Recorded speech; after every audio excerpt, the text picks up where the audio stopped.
네, 반갑습니다. 우리 서로 인사 나누시죠. 반갑습니다. 네.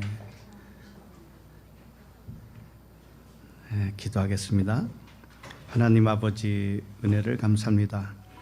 한순간도 쉬지 않으시고 생명으로 역사하시는 아버지 감사합니다. 아버지께서는 너무나 넓고 높으셔서 그 시작과 끝을 알 수 없으나 아이와 같은 아들들을 그리스도의 장성한 자로 자라게 하시는 아버지께 감사를 드립니다. 오늘도 말씀을 주셔서 생명이 더욱 풍성하게 자라나게 하여 주시옵소서. 우리 주 예수 그리스도 이름으로 기도합니다. 아멘. 오늘 하나님 말씀은 로마서 4장 18절로 25절입니다.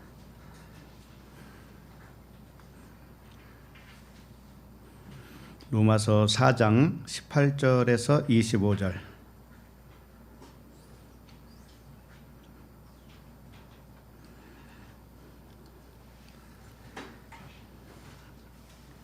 우리 한 절씩 같이 읽겠습니다. 시작.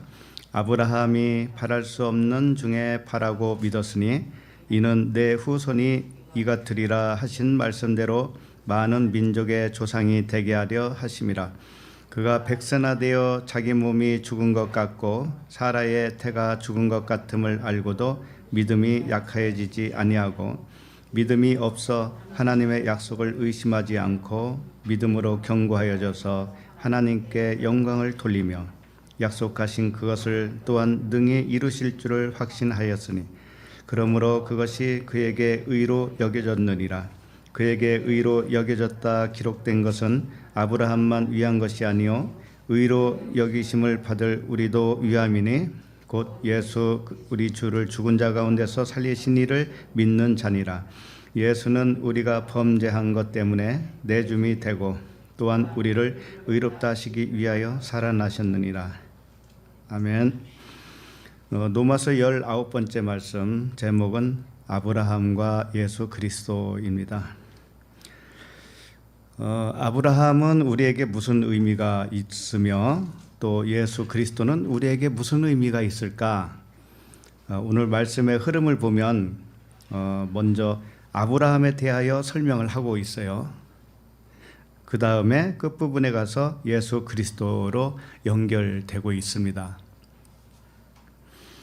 그러니까 이렇게 하는 이유는 아브라함의 삶과 예수 그리스도의 삶이 사실은 같다라는 것을 가르쳐주고 있어요.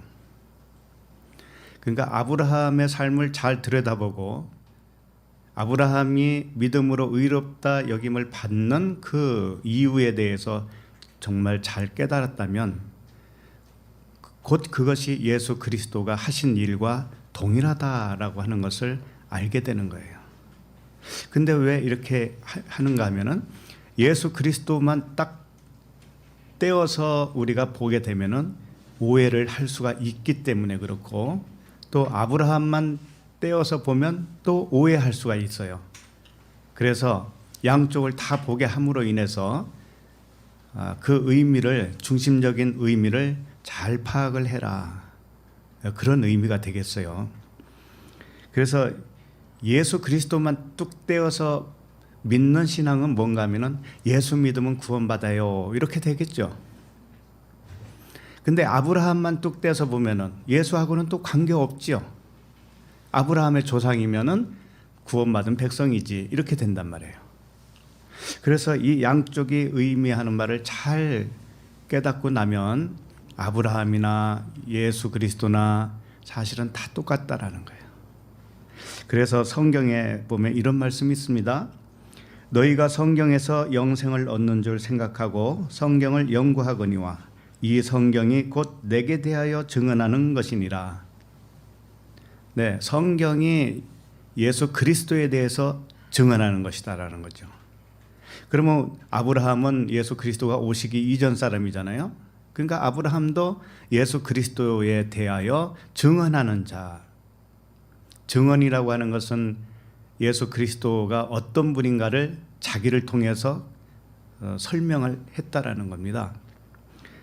그러니까 모세 모세의 율법, 모세 오경이죠. 모세가 쓴 5가지 그 율법과 선지자의 글과 시편의 글이 모두 예수 그리스도에 대하여 증언하는 것이었다라고 하는 겁니다. 그러니까 모세 오경이든 시편이든 선지자의 글이든 간에 읽을 때 예수 그리스도의 의미를 깨닫지 못하면 그것은 하나님을 아는 게 아니다라고 하는 겁니다. 그리고 영생에 대해서 주님이 어떻게 말씀하셨는가 하면은 영생은 곧 유일하신 참 하나님과 그가 보내신 자 예수 그리스도를 아는 것이니라 이렇게 말씀하셨어요. 영생은 일단 유일하신 참 하나님, 이 상천하지에 하나님밖에 없어요. 그 유일하신 하나님, 그리고 참된 하나님, 그분은 진리의 참된 하나님이에요. 그분을 아는 것이 영생이라는 겁니다. 그러면 그분을 아는 것이 구원이고, 그분을 아는 것이 아들이 되는 것이고, 그분을 아는 것이 의롭다 여김을 받는 것이에요. 다 같은 말이에요. 근데 기독교가 조금 잘못된 게 이 구원에 대해서 초점을 맞췄어요. 과거에는 그냥 구원 받았냐 안 받았냐. 그것은 다르게 표현하면 의롭게 되는 것이고 아들이 되는 것이고 믿는 자가 되는 것이고 하나님을 아는 자가 된 것이죠. 다 같은 의미예요.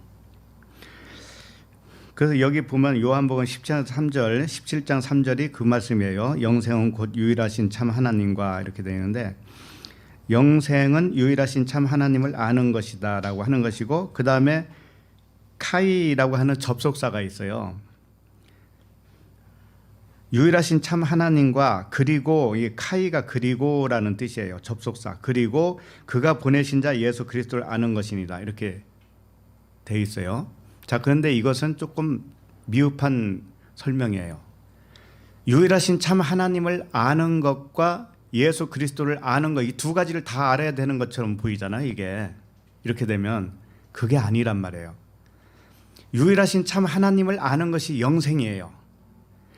그리고 카이 그리고라고 하는 것은 이 유일하신 참 하나님을 아는 것이 무엇인가를 덧붙여서 설명하는 거예요. 덧붙여서.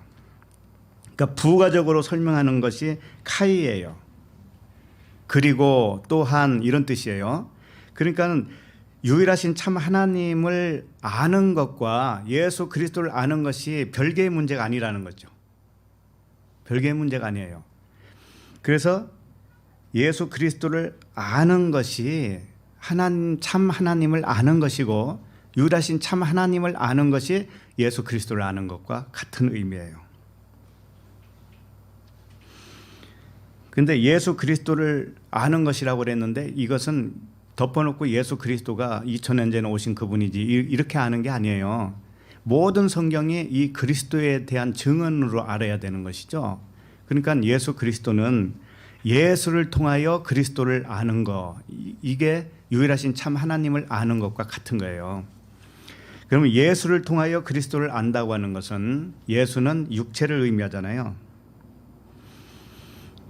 육체. 그 육체 대신은 사람의 모양이잖아요. 이 사람의 모양을 그리스도라고 하는 기름 부음을 받은 자. 그리스도는 기름 부음을 받은 자예요. 기름 부음은 뭐예요? 성령이란 말이에요. 성령의 기름 부음. 그러니까 그리스도는 성령을 의미하고 그리스도는 진리를 의미하고 그리스도는 아들을 의미해요. 그러니까 예수는 겉에 보이는 육체를 의미하는 것이고 우리 각자가 육체가 가지고 있죠. 육체. 이 육체가 예수라는 뜻이에요. 그리고 보이는 이 세상이 전부 다 예수라는 뜻이에요. 자, 이렇게 생각해 본 적이 있으세요? 하나님의 말씀은 비유라고 그랬어요. 비유. 그래서 감추어져 있어요. 이 천국의 비밀은 감추어진 거예요. 그래서 이 문자대로 보면 다 죽는 겁니다. 멸망하는 거예요. 왜? 문자대로 보면 하나님을 오해한 것이고 하나님께 속은 거예요. 그래서 예수라고 하는 것은 나 자신이 예수예요. 나 자신이. 이름은 예수라고 안 부릅니다. 우리는. 예수는 말씀이 육신이 되었다라고 하잖아요. 그러니까 말씀이 육신이 되면 다 예수란 말이에요. 우리도 말씀이 육신이 되었죠? 그러면 예수예요. 육체라는 뜻이에요. 육체. 근데 그분이 육체가 죽으시잖아요. 계속 필요했으면 죽으실 필요가 뭐가 있어요, 그분은. 근데 우리도 역시 그분이 죽으신 그 의미를 깨닫고 나서 나도 죽는 거예요, 같이 죽어요. 근데 몸뚱아리가 살아있잖아요, 우리는. 그러니까 무엇가 죽었다고 하는 것이죠? 네? 바울도 그랬잖아요. 내가 그리스도와 함께 내가 하잖아요. 내가 예수가 아니고 내가 그리스도와 함께 십자가에 못 박혔다고 그러죠. 그러니까는 바울 자신이 누구라는 거예요? 예수라는 거죠. 응? 나 예수가 이렇게 나 예수 바울이 그리스도와 함께 십자가에 못 박혔다. 죽었나니. 근데 언제 죽었어요? 바울이 죽었으면 몸뚱아리가 없어야 되는데 왜 죽었다고 할까요? 그러니까 예수 그리스도께서 십자가에 죽으신 것은 뭔가 상징을 보여주고 있단 말이에요. 바울이 자기는 몸뚱아리가 살아있는데 왜 죽었다고 해요? 내가 그리스도와 함께 십자가에 못 박혔나니 그런즉 내가 산 것이 아니요. 내가 산 것이 아니라고 그러잖아요. 산 것이 아니요. 내 안에 누가 산다? 그리스도 안에 산다. 그러면 자기가 누구라는 거예요 또? 그리스도. 바울이 그리스도라는 뜻이에요. 그러니까 우리가 그리스도의 이름으로 기도합니다 할 때 내가 그리스도로서 아버지께 기도한다는 뜻이에요. 아셨어요? 예수 그리스도를 빌려다가 내가 하나님께 기도하는 게 무슨 소용이 있습니까? 아니 옆집 아들이 우리 아들의 이름을 빌려가지고 옆집 아들이 우리 진짜 아들의 이름을 빌려가지고 나한테 요청을 해요. 그러면 내가 줄 수 있어요? 옆집 아들 깨돌이가 와가지고 당신 아버지 이름으로 내가 구합니다. 10만 원만 주세요. 그러면 줄 수 있어요? 그의 이야기가 아니죠. 그러니까는 내가 그리스도로 기도한다는 의미예요. 이거 확실히 합시다 이제는. 예. 자, 그러면 로마서 4장 18절을 읽겠습니다. 18절 시작. 아브라함이 바랄 수 없는 중에 바라고 믿었으니 이는 내 후손이 이 같으리라 하신 말씀대로 많은 민족의 조상이 되게 하려 하심이라. 아브라함을 주님이 불렀어요. 불러서 아브라함에게 이삭을 백세해 줬습니다. 그리고 나서 뭐라고 하냐면 주기 전에 뭐라고 했냐면은 내 후손이 이 같을 거야.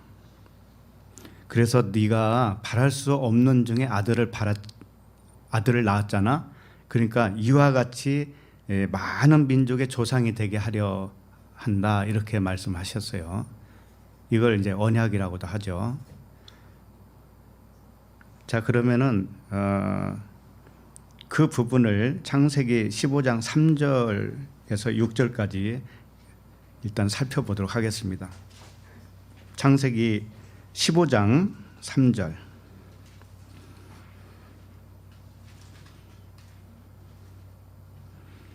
창세기 15장 3절.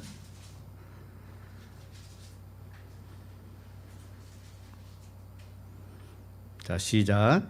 아브라함이 또 이르되 주께서 내게 씨를 주지 아니하였으니 내 집에서 길린 자가 내 상속자가 될 것이니이다. 예. 자, 아브라함이 기다렸는데 하나님이 아들을 안 줘요. 그래서 나에게 씨를 안 주니 이제는 이제 포기하겠습니다. 내 집에서 종으로 길리운 자가 있는데 엘리에셀이라고 있는데 그를 그냥 상속자로 삼을게요. 이렇게 한 거예요.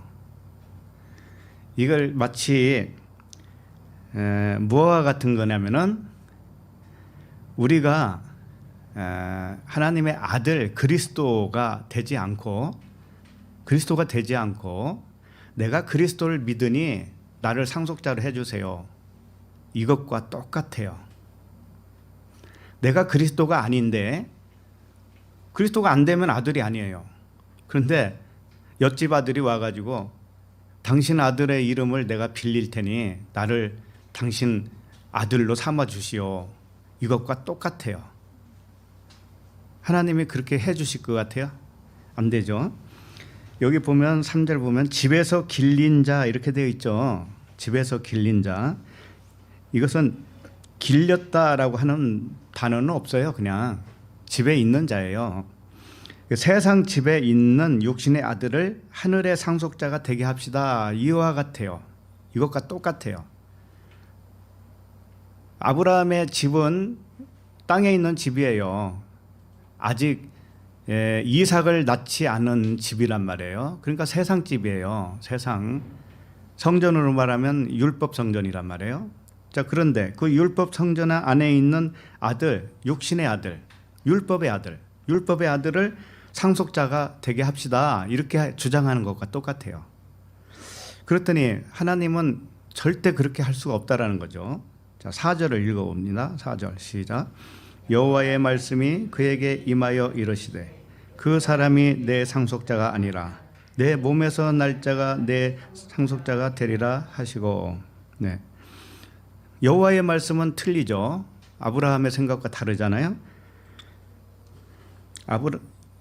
아브라함은 그냥 육적인 아들을 영적인 아들로 합시다라고 하는 것과 같은 말을 했고, 하나님은 아니야, 영적인 아들이 하늘의 상속자가 되는 거야, 이렇게 말씀하신 거예요.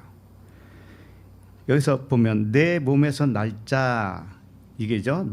내 몸에서 날짜가 내 상속자가 되리라, 이렇게 됐죠. 내 몸에서 난다라는 건 뭐냐면 아브라함을 영으로 보는 거예요. 하나님은 영적인 아들로 보고 있어요. 그러니 너의 영의 몸에서 날짜, 이렇게 되겠죠. 네가 낳는 육신의 아들을 통해서 상속자가 될 것 같으면은 이삭보다 먼저 태어난 애가 있잖아. 누구예요? 이스마엘이죠.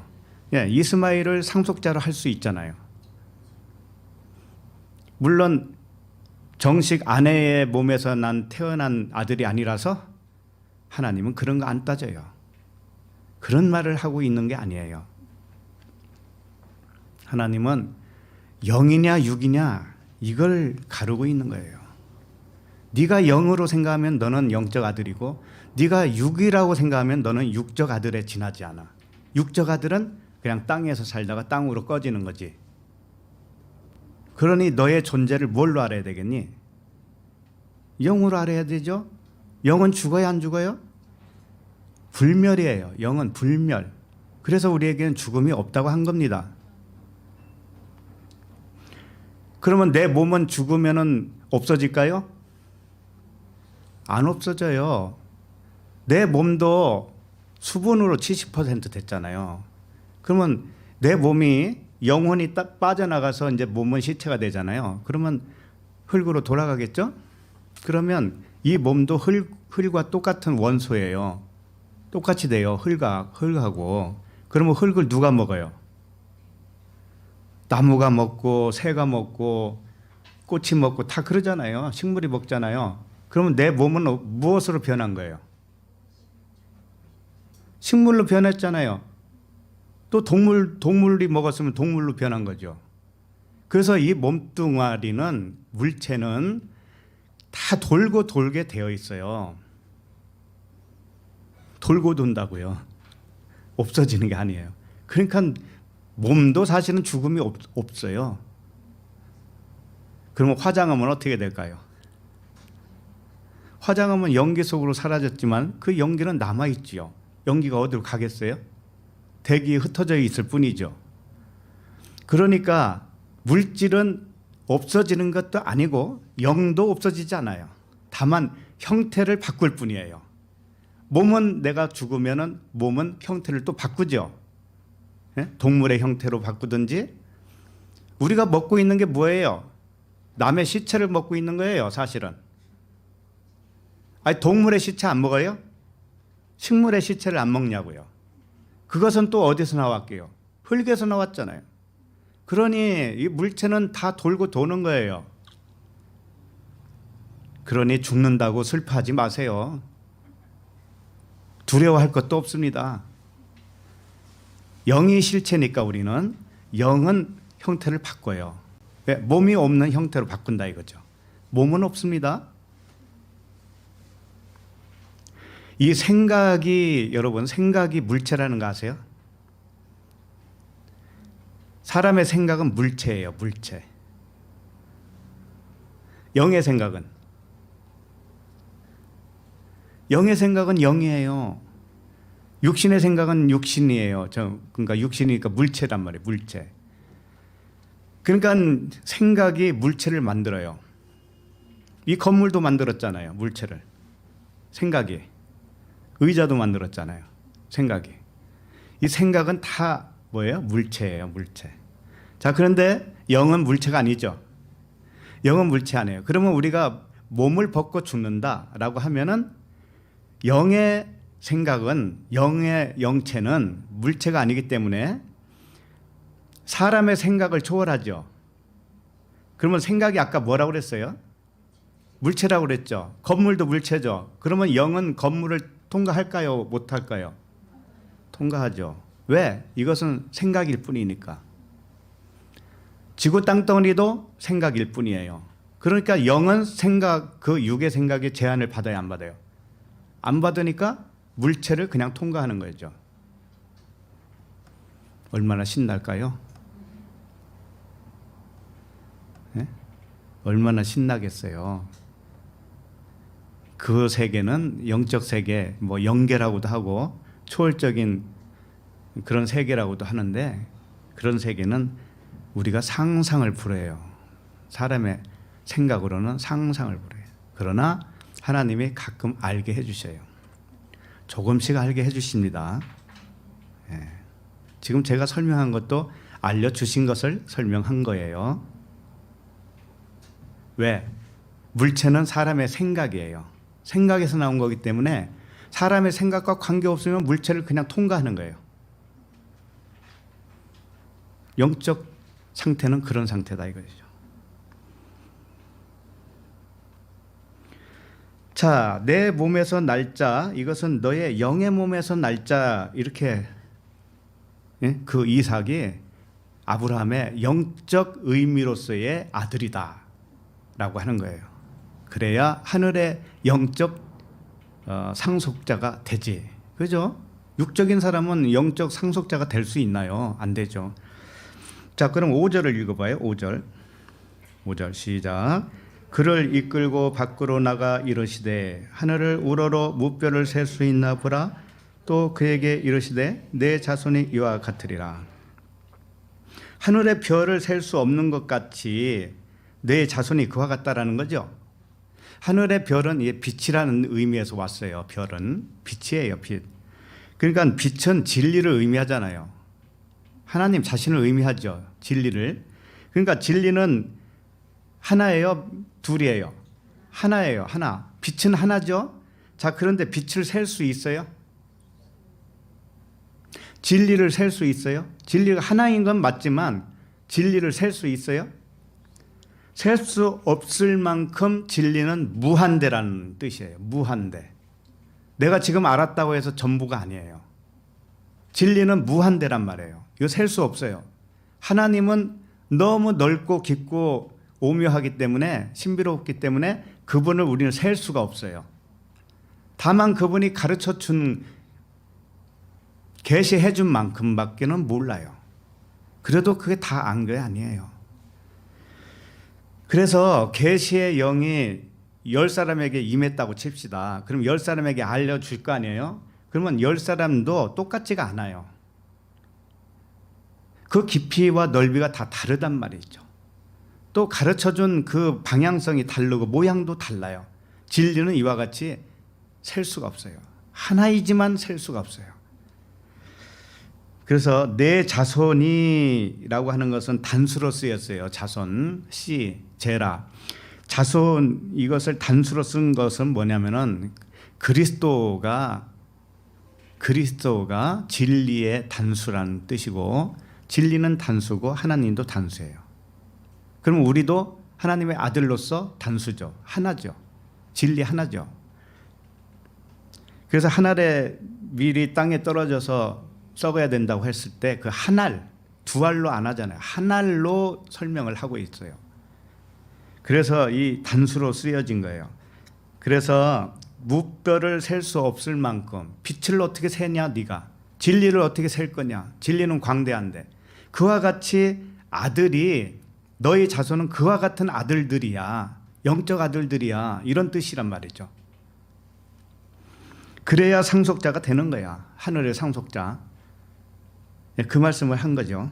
자, 6절을 볼까요? 6절 시작.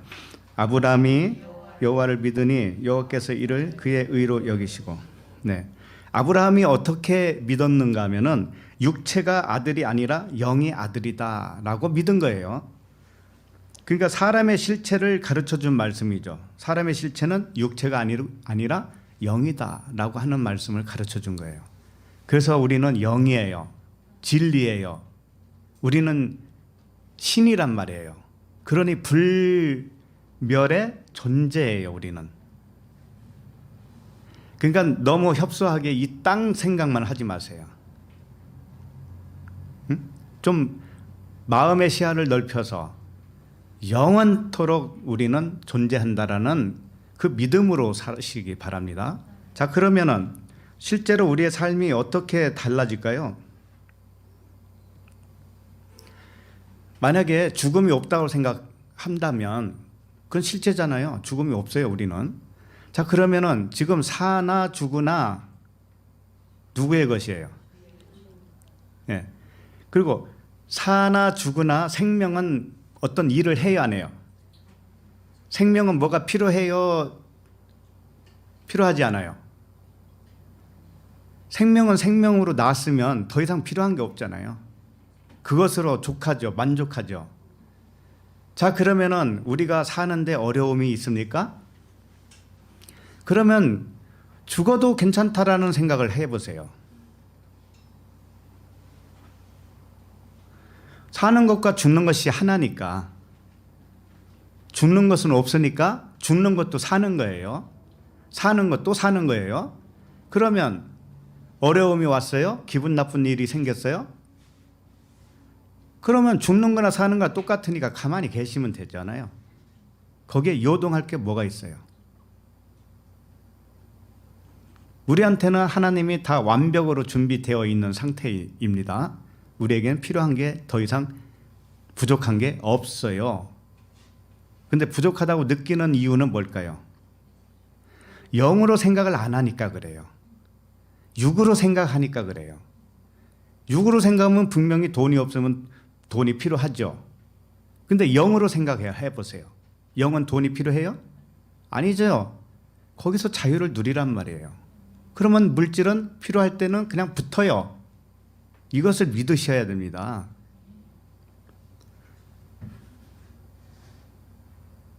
자, 그럼 본문으로 다시 돌아와서 본문 19절을 읽겠습니다. 로마서 4장 19절 시작. 그가 100세나 되어 자기 몸이 죽은 것 같고 사라의 태가 죽은 것 같음을 알고도 믿음이 약하여지지 아니하고. 예. 아브라함은 100세가 됐고 사라는 90세가 됐습니다. 그래서 태가 죽은 것 같이 된 거죠.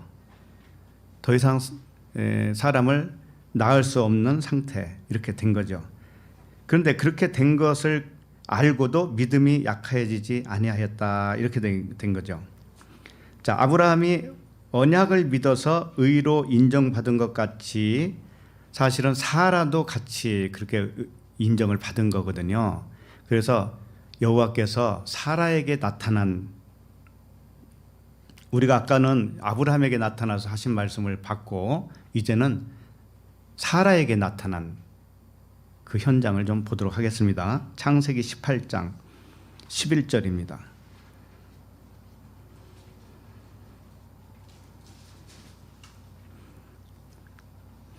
창세기 18장 11절 시작. 아브라함과 사라는 나이가 많아 늙었고 사라에게는 여성의 생리가 끊어졌는지라. 네. 자, 그러니까는 아브라함이나 사라에게나 생물학적으로는 아이를 낳을 수 있는 연령이 지났죠. 이렇게 늙은 몸에서 아이를 낳게 하신 이유는 뭘까요? 믿음의 백성들은 이 아이를 낳을 수 없이 늙어야 된다는 거예요.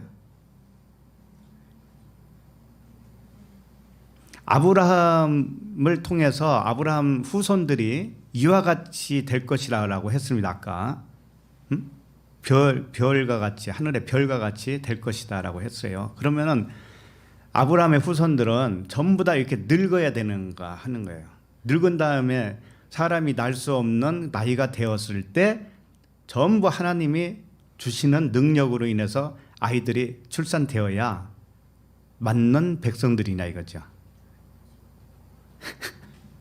그건 아니죠. 아브라함이 이삭을 낳았을 때가 100세였고요. 이삭은 60세에 에서와 야곱을 낳았어요. 자, 그런데 아브라함은 몇 살에 죽었는가 하면은 175세에 죽었어요. 175세. 그 다음에 이삭은 180인가? 하여튼 180이 넘었어요. 그러니까 어떻게 보면은 생물학적으로도 가능한 나이예요. 요즘도 가끔 해외 토픽에 보면은 90세 할아버지가 아들 낳은 적이 있었어요.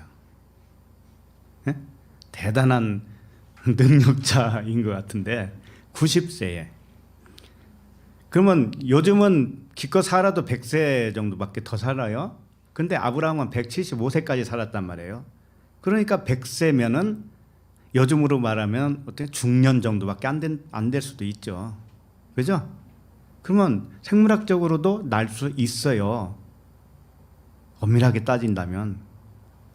근데 여기서 보면은 사라가 뭐가 끊어졌다고 그래요? 생리가 끊어졌다고 그러는데 이것은 단어가 그런 단어가 아니에요. 사실은. 길이 끊어졌다 그런 뜻이에요. 길, 큰 길, 넓은 길, 무슨 길이 끊어졌을까요?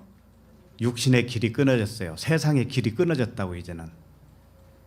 생각이 바뀌었다 이거. 생각이. 이 세상을 전부로 알고 살았다가 그 영적 세계를 알아버렸단 말이에요. 그러니 이제는 세상 길은 없어요. 그런 의미란 말이에요 이게. 그렇게 안 보면 성경을 너무 협소하게 보는 거예요. 그래서 사라나 아브라함이나 늙었다고 하는 것은 육신이 물론 늙은 걸로 나오겠지만은 이건 세상적으로 완전히 끊어졌다고 하는 영적 상태를 의미하는 거예요. 그래야 그 영적 상태에서 난 아들이 영적 아들이 되니까 이렇게 그림으로 그려줄 수밖에 없어요. 자, 그러면 우리는 믿음의 자손으로서 아이를 낳고 안 낳고의 문제도 아닐 뿐더러 아이를 몇 세에 낳고 이건 문제도 아니에요. 근데 옛날에 믿음이 좋다고 하는 권사님들은 뭐라고 그래요? 나이가 좀 있어도 며느리가 좀 있어도 너 아들 낳을 거야. 걱정하지 마. 그냥 믿습니다 해. 그러죠? 그럼 그게 믿음이 좋은 줄 알고. 그리고 자녀가 임신이 잘 안 돼요. 그런 딸에게 내가 40일 기도할게. 너도 좀 기도해. 기도로 낳자. 그래야 믿음의 아들을 낳는 거 아니냐. 그래서 아들을 낳았어요. 그랬더니 이제 그 아들이 어디서부터 신앙을 가진 아들이 돼요? 모태잖아요. 모태. 그래서 못된 신앙이 되는 거잖아요. 그러니까 그런 이야기하고는 전혀 관계가 없어요. 성경은 그런 이야기를 하는 게 아니에요. 왜 아브라함은 100세에 낳고 왜 이삭은 60세에 낳느냐고요. 이삭이 에서와 야곱을 왜 60세에 낳아요? 이삭도 믿음의 자녀를 낳으려면은 이왕이면은 100세 정도 돼서 낳아야 되잖아요. 아브라함보다 더 오래 살았어요. 그러니까 한 105세 정도에서는 낳아야지요. 그래야 믿음의 자손들이라고 말할 수가 있죠. 근데 왜 그렇게 안 하냐는 이거예요. 아브라함과 사라는 우리에게 본을 보여준 거예요. 본을 샘플로 딱 보여준 거라고요. 샘플로 몸이 늙은 것처럼 해서 나온 것은 그 생각이 늙었다라는 뜻이에요. 세상적인 생각이 완전히 영적 생각으로 이제는 새롭게 태어났다라는 것을 의미한 거예요. 그래서 이삭을 낳기 전에 아브라함에게 할례를 행하라 그랬잖아요. 99세 때. 그래서 99세 때에 모든 집안 사람들 데려다가 할례를 한 거예요. 새로운 사람이 된 거예요. 마음의 할례. 땅을 땅으로 안 봐요. 이제는 세상을 세상으로 안 본다고요. 뭘로 볼까요? 그러면 전부 하나님으로 보죠. 하나님의 사랑으로 보죠. 하나님의 능력으로 보죠. 하나님만 보는 거예요.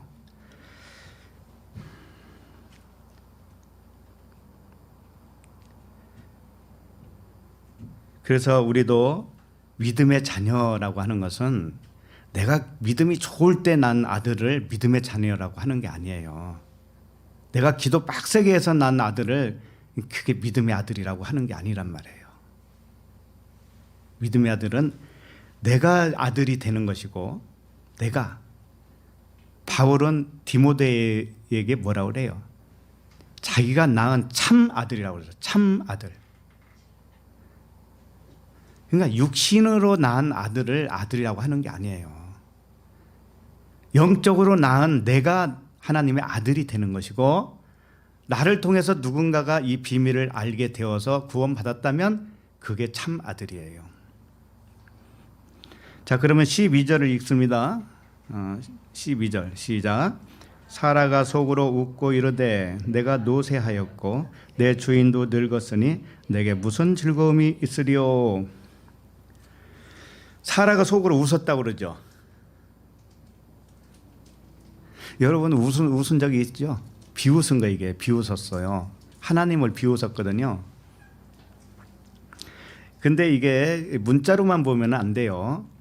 이 노쇠했다고 그러죠. 사라가 속으로 웃었는데 웃은 이유가 뭔가 하면 노쇠했다고 그래요. 자기가 노쇠라고 하는 것은 이 발라라고 하는 단어인데 실패했다, 부패했다, 낡았다 이런 뜻이에요. 쉽게 말해서 사라가 속으로 웃었다고 그러죠. 마음으로 웃었어요. 케레브, 그러니까 마음의 중심에서 웃었어요. 그리고 마음의 중심이 노쇠하였다 그런 뜻이에요. 그러면 마음이 어떻다라고 하는 것을 발견한 거예요. 자기가 마음이 부패했다라고 하는 것을 발견한 거예요. 사라 자신이 내 마음이 부패했군요. 내 마음은 실패했군요. 사람의 마음은 거짓되고 심히 부패했다라는 말씀이 있죠. 네, 바로 그것을 발견한 거예요. 사라가. 그렇게 발견하니까, 그리고 자기 남편도 자기와 똑같이 그렇게 됐다라는 거예요. 그러니 무슨 즐거움이 있겠습니까? 이런 얘기거든요. 이게 뭔가 하면은 우리도 과정 속에서 그럴 때가 와요. 전부 다 세상으로 보면 안 되고 육적으로 보면 안 되고 영적으로 봐야 되고 하나님의 능력으로 봐야 되고 신성으로 봐야 된다 하니까, 그럼 세상에서 즐거움 찾는 건 이제 다 글렀네. 무슨 재미로 살아? 이런 생각을 해야 안 해요? 한다고요. 해. 그래서 어떤 사람들은 아이고 이 육신의 생각이 죽어야 되는데 그렇게 생각해요, 안 해요? 그러죠? 아이고 오늘도 내 생각은 정말 하나님 앞에서 아무것도 아닐 텐데 이 티끌 같은 생각으로 화내고 살았네. 그러니 이거 내 생각 빨리 죽어야 되겠다. 그래가지고 어디로 가요?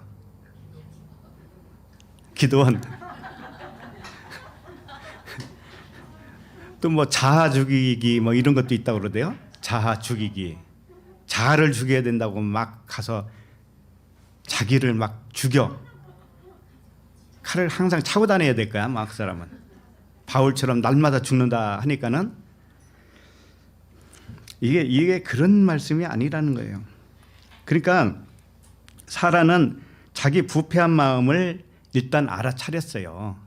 알아차리니까 자기 마음이 거짓되고 부패한 마음을 알았으니까 무슨 즐거움이 있겠느냐 하는 거예요.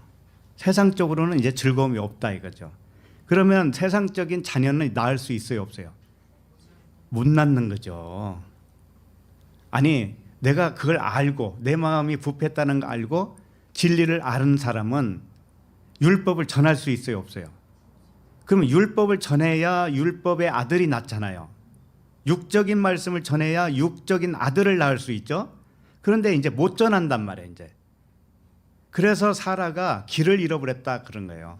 경수가 끊어졌다, 생리가 끊어졌다라는 그것은 오바에서 쓴 거예요. 길을 잃어버린 거예요. 세상의 길을 이제 없어. 세상에 나는 사는 게 아니야 이제. 그러니 세상적인 즐거움은 없지. 이제 이런 말씀이란 말이죠. 네. 그래서 사람은 이 단계에서 지금 사라는 지금 이 과정 속에 있어요. 이제 조금 한 걸음만 더 나가면 이제 온전해져요. 그럼 아들 낳는 거죠. 그 전에는 아들 낳기 이전에는 사라의 마음이 알기는 알았는데 괴로운 상태란 말이에요. 우리들도 마찬가지예요. 영적으로 진리를 알았을 때가 가장 괴로워질 때예요. 왜? 자기를 볼 줄 아니까 이제 아이고 내 속에서 또 이런 게 나왔네. 아이고 이 못된. 그래서 그걸 죽이려고 그래. 육신의 생각을 막 죽이려고 그런다고. 그래서 생각이 죽어져요? 죽어졌다고 착각할 뿐이에요. 자아를 죽여야지 금식하고 그러는데 죽었다고 생각이 될 뿐이에요. 한 3일만 지나보세요. 네? 3일만 지나보시라고요. 어느 분이 그런 말씀을 하시더라고요. 기도원에 가서 3일 금식하고 오면은 정말 이제 성인 군자가 된 것 같더래요. 마음이 한량없이 넓고 뭐든지 그냥 원수가 와도 다 용서할 것 같고 그렇다라는 거예요. 근데 집에 갔더니 애들이 청소를 한 번도 안 하고 다 어지러 놓고 그러니까 그거 보는 순간 뒤집어졌어요. 그러니 생각이 죽은 겁니까? 자아가 죽은 거예요? 하나님은 그런 방식으로 복음을 풀지 않습니다. 그게 복음이라면 어찌 복음입니까? 그게 무거운 짐이지. 안 그래요? 지금부터 이제 슬슬 제가 진짜를 알려드릴게요. 자, 자기가 이 부패한 마음이 생각이 이렇게 떠오른다 하는 것마다 불순하고 거룩하지 못한 생각을 하는 것 같다라고 여겨요. 자, 그렇게 되면은 생각을 고치려고 하죠. 그리고 생각을 고치려고 할수록 더 괴로움을 이제 경험하게 됩니다. 그래서 즐거움이 있어요, 없어요? 없어요. 이게 어중간해서 그래요, 진짜. 그러면 어떻게 해야 될까요? 답을 먼저 드리면 나의 그 육신의 생각을 잘 살펴보기를 바랍니다. 잘 살펴보세요. 그러면 생각이라고 하는 것은 늘 변하고 있다는 걸 알 수 있을 거예요. 그러죠? 1분 전에 생각이 1분 후에는 변할 수가 있어요, 없어요? 숱하게 변합니다. 사람은 하루에도 몇십 번, 몇백 번 이렇게 변해요, 생각이. 자, 변한다고 하는 것은 뭘까요? 예를 들면 무엇을 먹을까 하다가 생각났는데 에이 아니야 또 다른 거 생각한다고. 그러죠? 무엇을 어떤 일을 할까 하다가 할 일을 생각났어요. 근데 조금 지나니까 에이 그 일은 아직 안 해도 되겠다. 다음에 하자. 또 이렇게 생각이 변해요. 생각은 죽같이 변해요. 그래서 어디로 갈까 하다가 어디로 갈까? 처음에 어디로 갈까 생각을 했어요. 근데 조금 지나니까 거기가 가지 말아야지. 허리도 아픈데 가지 말아야지. 이렇게 생각이 변합니다. 또 누구를 만나러 갈까 하다가 생각을 했는데 좀 지나니까 에이 가지 말아야지. 다음에 만나야지. 또 이렇게 변할 수도 있어요. 누구한테 전화 좀 할까 하다가 그것도 역시 변할 수가 있어요. 자, 그러면은 도대체가 생각은 뭐예요? 한마디로 말하면 환상이란 말이죠. 환상이죠. 예를 들면 멀리 떨어져서 살고 있는 아들을 생각했어요. 아들을 생각하면 이제 아들이 있는 거죠, 생각 속에. 근데 딸은 생각이 안 났어요. 그럼 생각 속에 딸이 있는 거예요, 없는 거예요? 없는 거지요. 생각은 생각난 것만 실제하는 거예요, 그 사람에게는. 그렇죠? 생각난 것만 그 사람이 지금 실제로 그걸 보고 있는 거예요. 생각하지 않는 것은 자기에게 없는 거예요. 자, 치매 환자가 뭡니까? 치매 환자. 기억을 못하는 거죠. 그럼 치매 환자에게는 기억을 못하면 그 사람에게는 기억 못하기 때문에 없는 거예요, 그것이. 그죠? 안 그래요? 그래서 이 생각은요, 어디서 올까요, 그러면? 생각은. 마음에서 오잖아요, 마음에서. 마음에서 오는데, 그러니까 마음과 생각은 하나예요, 사실은. 마음이 그려낸 것이 이렇게 상으로, 영상으로 나타난 것이 생각이에요. 그러니까 근원은 마음입니다. 자, 마음과 생각은 같아요. 마음은 예를 들어서 우울하다가도 밝아질 수 있어요, 없어요? 있죠. 그럼 생각도 우울하다가 다시 밝아지기도 해요. 마음은 슬프기도 하고 괴롭기도 하고 마음은 기쁘기도 하고 두렵기도 해요. 그러면 생각도 역시 똑같아요. 똑같이 두려운 마음도 품고 기쁜 마음도 품어요, 생각도. 그래서 사실은 마음이라는 것은 수시로 변하고 있다는 걸 이제는 잘 살펴보니까 맞죠? 그러니까는 이 마음은 자기에게 나타난 어떤 감정이라든가 이런 것들이 복합적으로 나타난 거잖아요. 그러니까 이것은 실제하고 같을 수도 있지만 같지 않을 수가 있어요. 그래서 사람의 생각은 환상이라고 한 거예요. 없는 것을 생각하고 있는 거예요. 그것을 두드러지게 나타난 사람들이 누구냐면 환각 상태에 있는 사람들이죠. 마약을 한다든가 환각 상태, 또는 술 취한다든가 그럼 환각이에요. 그러면 생각이 정말 정상적인 때하고 또 다르게 또 다른 생각들을 품고 그러게 되겠죠. 그래서 생각은 행동을 낳죠. 그렇잖아요. 생각은 행동을 낳아요.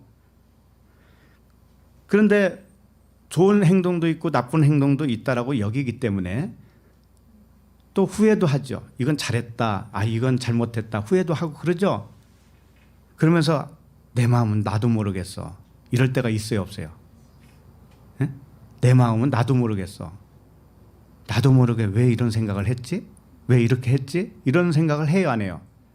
하죠. 그렇기 때문에 생각은 정함이 없어요. 환상이란 말이에요, 생각은. 그래서 생각은 행동을 낳고 잘 생각해 봅시다. 여기서 생각이 행동을 낳는데 사실은 행동이 먼저입니까? 생각이 먼저입니까? 생각이 먼저죠. 예를 들어서 밥 먹어야 되겠다 생각하니까 밥을 먹죠. 근데 밥 다 먹고 나서 밥을 먹어야 되겠네 이런 생각을 해요? 생각이 뒤에 오는 게 아니고 생각이 앞에지 항상. 그러니까 생각이 나기 전에는 나도 모르는 거였어요. 나에게 뭔가 생각이 나기 전에는 나도 모르는 거라고 그게. 예를 들면은 토브 에클레시아 교회로 가야지. 오늘 수요일이니까 가야지 라고 생각했으면 이제 안 거죠. 토브가 안 거고 가야 된다고 하는 수요일도 알게 된 거죠. 근데 생각이 안 났다고 칩시다.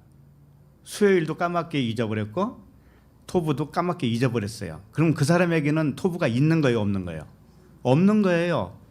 그러니까 생각이 나야 있는 거예요. 그러니까 생각이 나기 전에는 나도 모르는 것이고 육신의 생각이 날 때 비로소 안 것이 되죠. 그러면 이 생각의 근원은 아까 마음이라고 그랬는데 마음은 어디서 날까요 또? 응? 생각의 근원이 마음이고 마음의 근원은 무엇일까요?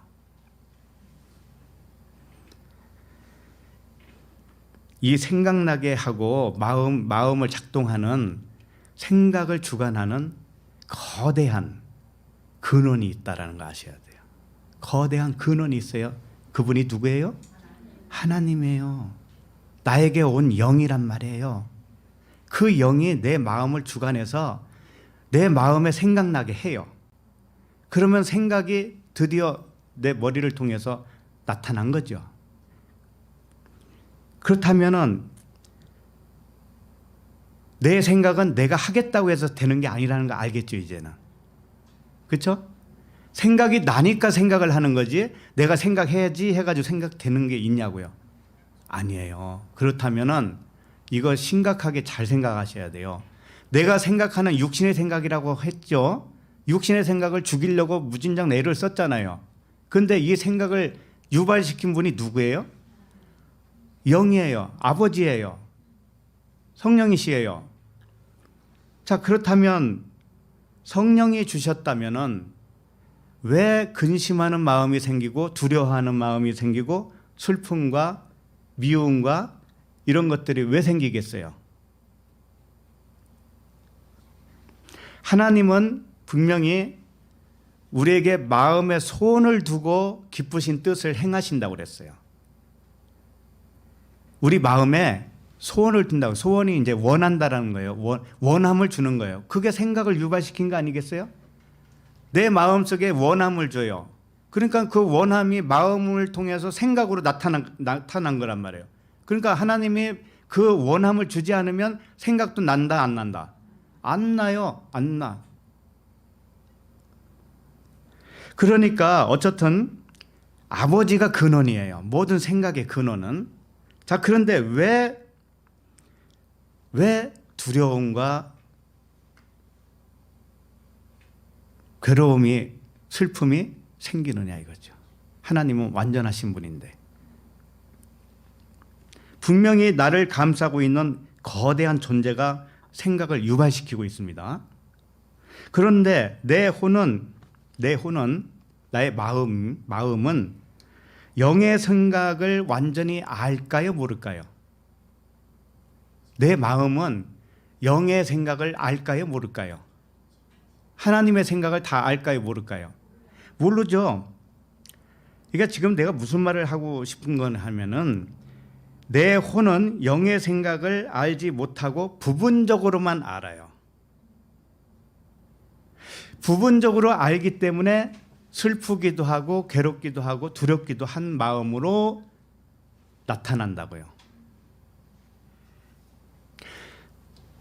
그러니까는 하나님은 전체를 가지고 나에게 생각을 넣어줘요. 그 전체가 뭡니까? 사랑이죠. 사랑이죠. 하나님은 사랑이시다 하니까 하나님은 사랑밖에 없다고요. 사랑밖에 없는데 내 마음에 소원을 두는데 내가 생각으로 나오는 것은 어떻게 나오느냐면 두려움으로 나와요. 왜 그러냐면은 그 사랑을 몰라서 그런 거예요. 사랑을 알았더라면 두려움으로 나타날 수가 없어요. 한 가지 예를 들어볼게요. 우리가 한 편의 영화를 본다고 칩시다. 영화를 보면은 영화의 결말을 알지 못하고 처음부터 시작하죠. 영화를 전부 안 사람이 영화 보러 가는 사람이 있어요? 네? 아니 다 알고 있는데 왜 영화를 보러 가? 돈만 아깝죠? 그러니까 처음부터 그걸 느끼고 싶잖아요. 그 스릴을 느끼고 싶고 처음부터 가면서 알고 싶어지는 거잖아요. 그래서 누가 알려주려고 하면 얘기하지 마. 나 그냥 내가 가서 보고 알 거야. 이런 사람도 있어요 없어요?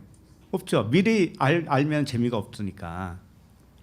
그러니까 영화의 결말을 알지 못하는 이 초반일수록 영화 초반일수록 줄거리가 이게 전개됨에 따라서 희비애락이 감정이 나올 수밖에 없죠. 그렇죠? 어떨 때는 그 영화 장면을 보고 쾌락을 느낄 수도 있고 기쁨을 느끼기도 하지만 두려움도 느끼고 슬픔도 느끼고 그럽니다. 자, 그런데 그 영화를 끝까지 다 봤어요. 이제 그 영화를 완전히 이해를 했습니다. 그리고 나서 영화를 한 번 더 본다고 쳐봐요. 그러면 처음 느꼈던 감정이 살아날까요? 그 처음에는 엄청나게 두렵고 깜짝깜짝 놀래고 했던 것들이 좀 있으면 깜짝 놀라는 씬이 나올 거야. 미리 알고 있어. 그럼 놀랄까요? 안 놀래죠. 옆 사람은 막 놀래는데 나는 웃어. 다 알고 있다 이거지. 그러니 바로 이런 것 같아요. 하나님은 나에게 주신 모든 생각이 사랑의 생각이었어요. 그런데 나는 사랑을 전체적으로 모르기 때문에 부분적으로만 알아요. 부분적으로. 그러니까는 어떤 것은 괴로운 거, 어떤 것은 슬픈 거, 어떤 것은 즐거운 걸로 그냥 인식할 수밖에 없어요. 그런데 이제 죽을 때쯤 돼가지고 하나님을 이제 잘 알았어. 그럴 때는 감정이 흔들릴까요? 안 흔들려요. 웬만해서는 안 흔들려요. 하나님이 나에게 무슨 생각을 문득 줬는데 이 생각이 하나님의 사랑한다라는 생각이거든. 이걸 안다고요. 그때는. 그러니까 두려움도 없어져요. 그때는. 미움도 없어지고 시기 질투도 없어지고 그렇게 되는 거예요. 이와 같이 하나님의 생각은 이 영화 전체를 이해한 것과도 같은 거예요. 그런데 영화 전체를 이해하지 못하기 때문에 나에게 나타나는 어떤 쑥 나오는 생각이 나를 내 감정을 건드려 버려요. 그래서 사람의 마음에 올라오는 그때그때의 생각은 하나님의 마음을 부분적으로만 이해했기 때문에 불완전한 생각으로 몸이 인지를 하는 거예요. 네. 그래서 하나님은 사랑인데 우리는 사랑으로 못 본 거죠. 하나님의 생각은 평안이고 미래에 소망을 주는 거라고 그랬어요. 전부 다 그래요.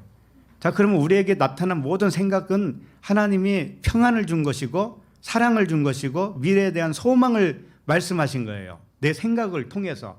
근데 나는 그걸 몰라요. 모르기 때문에 오해하기 때문에 분노로 느끼고 두려움으로 느끼는 거예요.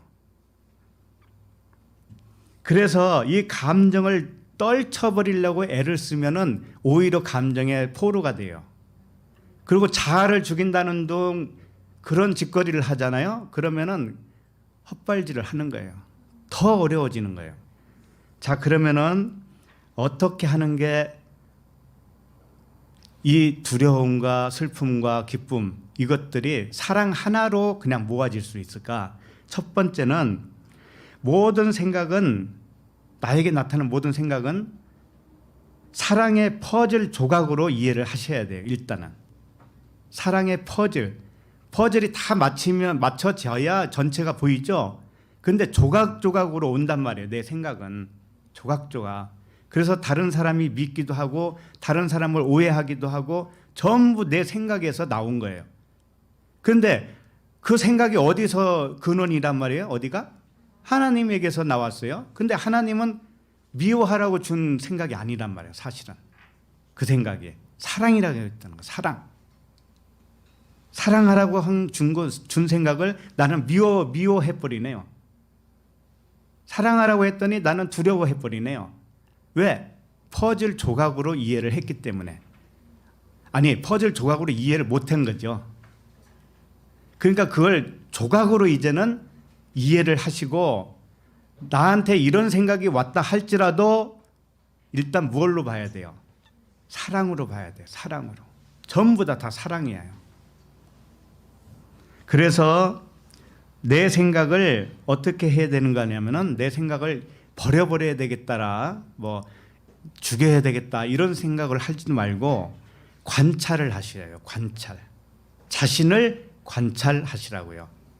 내가 지금 분노에 이렇게 올라오네? 그러면 자기 자신을 관찰해요. 이게 분명히 사랑이라고 그랬는데 나는 왜 분노를 하고 있지? 내가 지금 그럼 잘못하고 있는 거 아닌가? 그거죠. 이렇게 관찰을 하란 말이에요. 관찰을 해서 생각을 하나님의 생각과 맞추란 말이에요. 사랑으로 맞추란 말이에요. 그러면은 그 분노의 생각대로 행동이 가지 않고 멈춰져요. 그러니까 그렇게 하는 것이 가장 바람직한 것이지, 내 마음을 어떻게 자기가 죽인단 말이에요. 이건 있을 수가 없는 겁니다. 그러니까 생각을 버리려고 애쓰는 대신에 뭘 하라고요? 관찰. 지금 내 마음이 이런데 내가 왜 이러지? 이거 사랑으로 못 보고 있잖아. 이렇게 관찰을 하란 말이에요. 그러면은 그 관찰하고 난 다음의 행동은 자연스러운 행동이에요. 어떻게 하든 상관이 없는데 자연스러운 행동이라고 하는 거예요, 그걸. 그러므로 아버지의 사랑의 음성을 부분적인 퍼즐 조각인 줄 모르면 자기는 속은 것이에요. 속았기 때문에 그걸 육신의 생각이라고 하는 거예요. 속은 생각을 육신의 생각이에요. 근데 그걸 퍼즐 조각 부분적으로만 내가 알았기 때문에 내가 이렇구나라는 것을 실체를 알면 그 생각이 영의 생각이에요.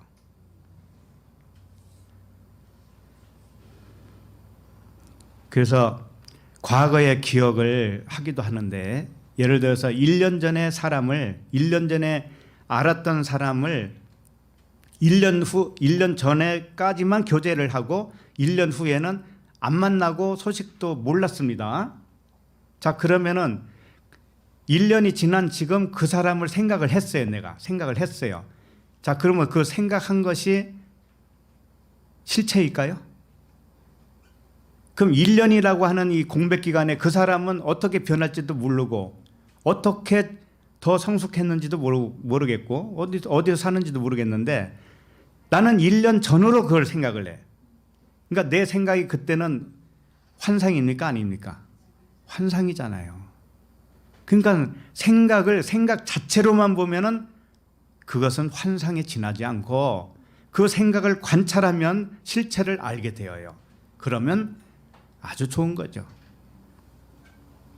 그래서 환상을 환상인 줄 알고 보면 그것이 하나님의 사랑이라는 걸 알아요. 저는 결국은 남는 것은 하나님의 사랑밖에 없기 때문에 그래요. 하나님 사랑만 실체예요. 나머지는 환상이다.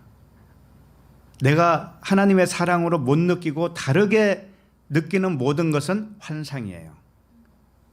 그걸 아셔야 됩니다.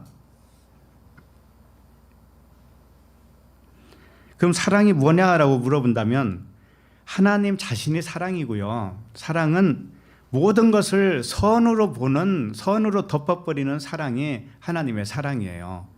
환상은 뭐냐면은 분노할 것으로 따로, 두려워할 것을 따로, 이렇게 기뻐할 것 따로, 시기할 것 따로, 이렇게 나눠서 생각하는 것이 뭔가 하면은 육신의 생각이고, 그것이 환상이에요. 왜? 하나님은 사랑이시기 때문에 사랑 아닌 것은 다 환상이죠. 그죠? 상천하지 하나님밖에 없다면 하나님은 사랑이고 이 모든 것이 다 사랑일 거 아닙니까? 그런데 사랑 아닌 것으로 내가 감정을 가지고 있으면 그 감정이 뭐냐고요? 환상이죠. 없는 것을 가지고 있잖아요. 지금 환상이란 말이에요. 그것이. 로마서 14장 22절에 보면 이런 말씀이 있어요. 내게 있는 믿음을 하나님 앞에서 스스로 가지고 있으라. 자기가 옳다 하는 바로 자기를 정죄하지 아니하는 자는 복이 있도다. 자신의 무슨 생각이든지, 자신에게 있는 무슨 생각이든지 간에 하나님 아버지의 사랑으로 믿는 자는, 하나님의 사랑으로 믿으면 자기를 정죄하지 않는 자가 되는 거예요. 그러면 그 사람은 자기를 정죄하지 않으면 남도 정죄하지 않겠죠? 그런 사람이 복이 있다. 그런 거예요. 자기 자신을 정죄하는 것은 환상으로 정죄하고 있는 거예요. 남을 정죄하는 것은 그걸 또 역시 환상으로 봤기 때문에 정죄하는 거예요. 근데 실체는 뭐라고요? 사랑밖에 없다. 하나님의 사랑.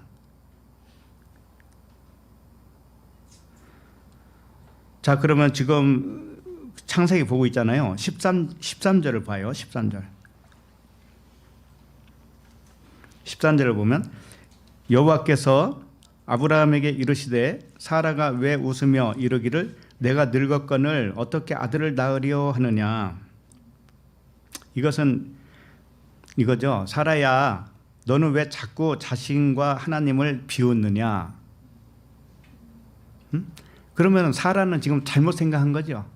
사라는 하나님은 사랑이요, 생명이요, 평안이요, 소망인데 사라는 비웃어요. 자기도 비웃고 하나님을 비웃어요. 이것은 환상이었죠. 그러니까 네가 하나님의 말씀을 오해한 거 아니냐? 이렇게 사라에게 질문을 하는 것이죠. 사라는 어떤 식으로 생각했는가 하면은 육신의 아들이 진짜 아들이 아니라고 했는데 그것을 떨쳐버리지를 못하는 거예요.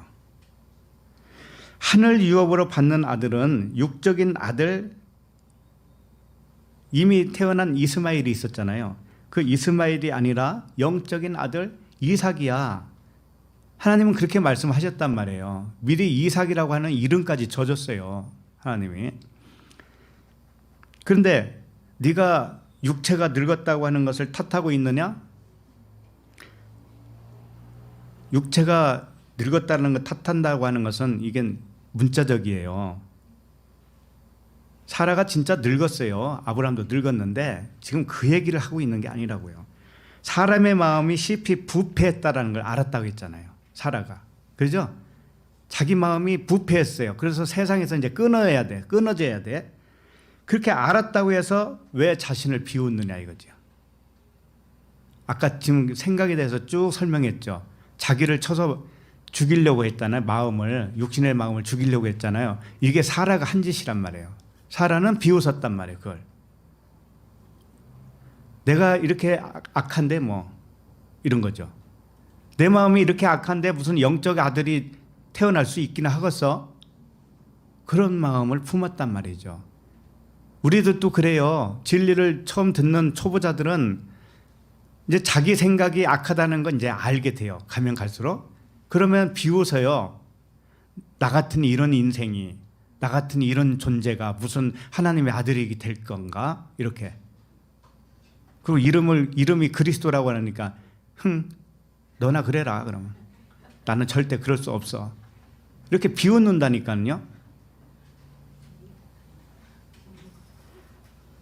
그래서 하나님이 뭐라고 하냐면은 사람의 아들이 영적으로 잉태한다는 것을 내가 알려주마. 그러니까 사람인데 실제로 영적 아들을 잉태하는 거야. 사람이 아들을 잉태하는 것이. 그것을 내가 가르쳐 줄게. 그러니까 사라의 그 육신의 마음이 있죠. 육신의 마음이 영으로부터 잉태됐잖아요. 아까 설명했죠. 우리의 생각이 어디로부터 잉태했다고요? 하나님 아버지. 그러니까 생각을 낳아주는 부모는 아버지예요. 내가 무슨 생각을 했든지 간에 그 생각을 낳아주신 분은 아버지라니까요. 근데 아버지는 사랑으로만 낳았어요. 사랑으로만. 근데 나는 그 사랑이 전체적으로 모르기 때문에 부분적으로 그걸 알기 때문에 부분적으로 아니까는 때로는 분노, 때로는 두려움 이렇게 나타난단 말이죠. 그래서 아브라함과 사라를 통해서 내가 샘플로 보여줄게. 영적인 자녀가 태어나는 것이 무엇인지를 가르쳐줄게. 이런 말을 한 거죠. 14절을 읽겠습니다. 14절 시작. 여호와께 능하지 못한 일이 있겠느냐. 기한이 이를 때에 내가 내게로 돌아오리니 사라에게 아들이 있으리라. 여호와께 능하지 못한 일이 있겠느냐라고 하는 이 단어가 무슨 단어냐면은 팔라라고 하는 단어예요. 팔라. 능하지 못하다. 팔라. 이건 무슨 뜻이냐면은 서로 분리하지 못한다 이런 뜻이에요. 능하지 못하다. 능치 못할 일이 없다 이거죠? 이것은 분리하지 못하기 때문에 능치 못한 일이 없는 거예요. 하나님과 우리가 분리될 수가 없다고요. 그렇기 때문에 하나님의 능력은 내 능력이고 하나님은 하는 일이 내가 하는 일이고, 이게 능치 못한 일이라는 거예요. 능하지 못할 일이 없다라고 할 때 분리하지 못한다라는 뜻이에요. 분리하지 못했기 때문에 능치 못할 일이 없다라는 거예요. 그러니까 여호와의 마음과 사람의 마음을 분리하지 말아라 이거죠. 분리하지 말아라. 네가 육적인 생각이라고 한 거 있지, 그거 나에게서 나온 거야. 그런데 그걸 모르면 네가 육적인 생각이야. 그걸 육신의 생각이라고 하는 거예요. 하나님을 모르면 육신의 생각이 지나지 않아요? 자, 그러면 그것은 하나님과 원수가 돼요. 왜? 하나님과 분리를 했잖아요. 그럼 분리가 안 되려면 어떻게 되느냐면은 내가 분리가 되지 않았다라는 것을 알아야 돼요. 알아야. 믿음은 어디서 나오는가? 알아야 나와요. 아니, 천국의 비밀을 알아야 천국이 있다라는 걸 믿어지죠. 어떻게 모르는데 어떻게 믿어져요, 그게? 믿었는데, 철떡같이 믿었는데 중병이 걸려보세요. 그럼 어떤 사람은 믿음을 다 버려요. 나 같은 사람이 왜 이런 병이 걸려야 되지? 그리고 믿었다고 생각하는 것이 이 믿음이 다 없어져 버려요. 그래서 악해져요. 그래서 알아야 되는 거예요. 알아야 되는 거예요. 그래서 능하지 못하다고 하는 것은 분리하지 못한다 이런 뜻이고, 여호와의 마음과 사람의 마음을 분리할 수가 없다. 나의 생각이 너의 생각이고 너의 생각이 내 생각이야 이런 거예요. 하나님이 그렇게 말씀하신 거예요. 네 생각이 내 생각이고 내 생각이 네 생각이야. 그것을 믿지 못하는 너의 생각이 사실은 그것만 죄라고 하는 거야. 왜? 분리를 했기 때문에. 그래서 사람의 영과 하나님의 영은 분리할 수가 없어요. 우리는 하나예요. 그래서 불멸이에요. 우리는 불멸할 수밖에 없어요. 사라가 잉태할 그 아들은, 사라가 잉태하는 아들은 이삭이죠. 이삭은 하나님과 영으로 하나일까요? 둘일까요? 하나죠. 그러니까 하나님이 뭐라고 한 거예요 지금? 기한이 되면 돌아오겠다고 그러죠. 돌아오지 않고서는 잉태할 수 있다라는 거 없다는 거예요. 없다. 자, 그런데 사람들이 아이를 잉태하죠. 사람들은 아이를 잉태해요. 하나님을 믿든 안 믿든. 그런데 실상을 알고 보면 하나님이 그에게 갔을까요? 안 갔을까요? 갔지요. 하나님이 그에게 들어갔기 때문에 아들이든 딸이든 잉태할 수가 있어요. 하나님이 하시는 거예요. 이 부부가 어떤 결합을 통해서 생물학적으로 아이를 낳는 것 같지만 그것은 하나님이 사용하는 것뿐이고, 하나님이 그에게 들어가지 않으면 나올 수가 없어요. 아들이 나타날 수가 없어요. 그 이야기는 뭐냐면은 단지 하나님이 아이가 생기도록 가서 도와줬다 이런 뜻이 아닙니다. 그게 아니에요. 그럼 뭐예요? 한번 설명 좀 해보세요. 그럼 뭐예요? 여기 보면 기한이 이를 때에 내가 내게로 돌아오리니 사라에게 아들이 있으리라 그랬어요. 그러면 여호와 하나님이 사라에게 돌아온다는 거죠. 온다는 거죠. 하나님이 가고 오고 해요? 하나님은 가고 오고 할 수가 없어요. 분리할 수가 없다니까요. 근데 이 왔다라는 건 뭐냐면은 이삭으로 왔다라는 거예요. 하나님이. 사라의 몸에 하나님 자신이 이삭으로 왔다라는 거라고요. 그럼 이삭이 누구예요? 예, 신이에요. 영이란 말이에요. 하나님 와서 뭐 너 도와줄게, 임신하도록 도와줄게, 그런 이야기겠어요 이게? 안 도와줘도 얘들 쑥쑥 잘 만났잖아요. 응? 하나님 안 믿어도 쑥쑥 잘 나지 않았나요? 근데 알고 보니 그 사람 자체가 영이었단 말이죠. 영. 그 안에 영혼이 있단 말이죠. 그 영혼이 누구예요? 하나님. 하나님이라고 하니까 좀 거북 반응이 일어나죠. 하나님의 아들, 좀 낫죠? 네? 좀 낫죠? 하나님의 아들로 온 거란 말이에요. 너희가 신이라 하였거늘. 응? 그래서 믿음이라는 게 뭔가 하면은 그렇게 영으로 믿어야 진짜 믿음이라는 뜻이에요. 지금 아브라함을 통해서 그걸 가르쳐 주는 거예요. 지금 아들이 육체라면 남녀의 육체의 결합으로 얼마든지 육체를 나갈 수 있는 거 아니에요? 그런데 하나님이 실상을 가르쳐 주는 것은 뭔가 하면 그게 아니에요. 그게 아니단다. 너희들이 모르고 아이가 태어나지만 그 아이는 나야, 이런 뜻이에요. 그럼 너도 누구야? 너도 나지. 그래도 이제 안 믿을 거죠.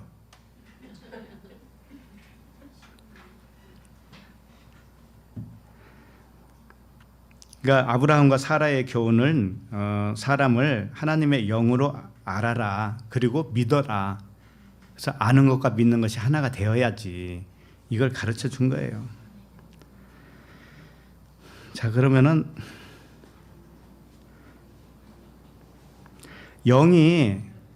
하나님의 영이 그러니까 하나님의 아들 영이 왜 육체의 모양을 취하는가? 그 목적은 무엇인가? 누차 말씀드렸어요. 두 가지로 설명할 수 있는데, 하나는 그분이 나에게 오면 내 생각이라는 혼이 또 있어요. 동시에. 그러니까 내 존재가 둘인 거예요. 혼과 영이 있는 거예요. 혼은 육신의 생각이라고 그러는 거고, 영을 몰라보는 상태. 그럼 나중에 영을 알아보고 영과 같은 마음을 갖죠. 그러면 혼이 구원을 받은 거예요. 그래서 혼과 영이 하나가 되어요. 그 상태에서 몸을 벗어도 그 객체는 그대로 있어요. 몸을 벗어도 혼이라고 하는 하나님의 부분으로 나를 만들었기 때문에 내 혼이 이제는 깨어난 혼으로서 그 영과 한 영이 되어요. 한 영이 되어서 몸을 벗어도 그 객체로서 있단 말이에요. 그러나 객체로 있으면서도 동시에 하나님 안에 있는 거예요. 하나님 아닌 곳은 하나도 없으니까 어디든지 하나님 안에 있어요. 하나님 품에 있다고요. 아버지가 내 안에, 네가 아버지 안에, 이런 상태예요. 그러나 혼은 영과 하나가 되어서 육신을 벗어도 객체로 있는 거예요. 그래서 우리가 수많은 사람들이 있죠. 수많은 사람들처럼 수많은 영이 있을까요, 없을까요? 있어요. 그러나 하나님과 한 영이죠. 동시에 한 영이면서 부분이에요. 그러니까 부분이면서 하나이고, 부분이면서 전체 하나고, 전체 하나이면서도 또 부분이에요. 이게 신비란 말이에요. 이것은 불멸이란 말이에요. 불멸. 이런 상태는 계속하는 거예요. 그러면은 이제 육을 벗으면은 우리가 사후세계라고 그러잖아요. 사후세계. 그 사후세계는 엄청난 거죠. 왜? 아까도 잠깐 설명했지만 영은 시공간을 초월해요. 그리고 거기는 시간이 없어요. 시간이 없다고요. 이 지상에서는 시간이 있는 것처럼 느껴지지만 그건 느낌뿐이에요. 시간 자체는 원래 없는 거예요. 그렇기 때문에 거기는 수천만 년, 수만 년이 지나도 시간이 없단 말이에요. 거기는. 그리고 계속 진화가 일어나죠. 진보. 자, 죽을 때 예수를 믿기는 믿었어요. 근데 진리를 잘 몰라. 그러나 턱걸이로 구원받았다고 칩시다. 턱걸이로. 그러면 그 영혼은 많이 깨어난 거예요? 적게 깨어난 거예요? 적게 깨어났죠. 근데 생각은 물체라고 그랬죠. 생각. 근데 그 영혼은 전통적인 기독교 교리로서 배워서 생각이 형성이 되었기 때문에 천국을 어떻게 생각할까요? 천국 가니까 금길 있고 막 꽃이 있고 찬란한 뭐가 있고 막 변기도 막 순금으로 됐대. 우리도 어렸을 때 그런 간증 듣고 자랐거든요. 그러면 그 사람은 생각으로 몸을 벗어서 천국에 갔는데도 그런 천국이 눈에 펼쳐진다고요. 근데 그건 환상이기 때문에 잠시 잠깐. 거기서 또 이 영혼은 배워나가는 거예요. 계속 진화하는 거예요. 어디까지? 그 전체 하나님 있잖아요. 본체. 그 수준에 이르기까지. 이건 한도 끝도 없다고요. 이제 거기까지만 얘기하고. 그래서 영이 육체의 모양을 취하는 목적은 첫 번째는 영과 혼이 함께 인생을 경험해요.